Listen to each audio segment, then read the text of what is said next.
വയനാട് ബദൽ പാത എത്രയും പെട്ടെന്ന് വേണമെന്ന് പ്രിയങ്ക ഗാന്ധി എം പി.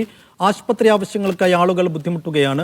പൂഴിത്തോട് പടിഞ്ഞാറത്തറ റോഡിന്റെ കാര്യത്തിൽ എന്തെല്ലാം ചെയ്യാൻ കഴിയുമെന്ന് നോക്കും. തുരങ്കപ്പാതയാണ് എളുപ്പമാർഗമെന്ന് പറയാൻ സാധിക്കില്ലെന്നും പ്രിയങ്ക ഗാന്ധി പറഞ്ഞു. It's for the authorities. As I said, the survey has been done for this road. Other efforts are on for the alternate roads. So I think it is for them to decide. But the basic point is that there is an urgent need here. And people are genuinely suffering. And at the same time, we have ecological and environmental issues as well, which also need to be protected. So a balance has to be found and a way out has to be found. Okay. So it is absolutely important for people to be able to access medical facilities, to be able to access other facilities which they are not being able to access today.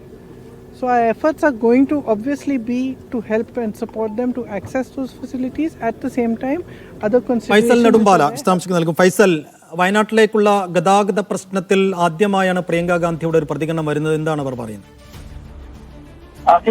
നമുക്കറിയാം, media one തന്നെ കഴിഞ്ഞ കുറച്ച് ദിവസങ്ങളായി പടിഞ്ഞാറത്തറ പൂഴിത്തോട് റോഡുമായി ബന്ധപ്പെട്ടുകൊണ്ടുള്ള നിരവധി വാർത്തകൾ നൽകിയിരുന്നത് വലിയ തരത്തിൽ ജനശ്രദ്ധ നേടുകയും ചെയ്തിരുന്നു. ഇതേ തുടർന്ന് വലിയ തരത്തിലുള്ള ഇടപെടലും രാഷ്ട്രീയ പാർട്ടി പ്രതിനിധികൾ ഉൾപ്പെടെ ഈ വിഷയത്തിൽ ഇടപെടുകയും ചെയ്യുന്നു. ഇതേ തുടർന്നാണ് പ്രിയങ്ക ഗാന്ധി പടിഞ്ഞാറത്തറ പൂഴിത്തോട് റോഡ് സന്ദർശിക്കാനെത്തിയത്. ജില്ലാ കളക്ടർ മേഘശ്രീ, അതുപോലെ DFO അജിത് കെ രാമൻ ഉൾപ്പെടെയുള്ള ആളുകൾ പ്രിയങ്ക ഗാന്ധിക്കൊപ്പം ഉണ്ടായിരുന്നു. വിശദമായിട്ടുള്ള ഒരു മീറ്റിംഗുമായി ബന്ധപ്പെട്ടുകൊണ്ട് പൂഴിത്തോട് ചെമ്പറ പടിഞ്ഞാറത്തറ കുറ്റ്യാമ്പയൽ എന്ന് പറയുന്ന പ്രദേശത്ത് ചേരുകയും ചെയ്തതിനു ശേഷമാണ് പ്രിയങ്ക ഗാന്ധി മാധ്യമങ്ങളോട് സംസാരിച്ചത്.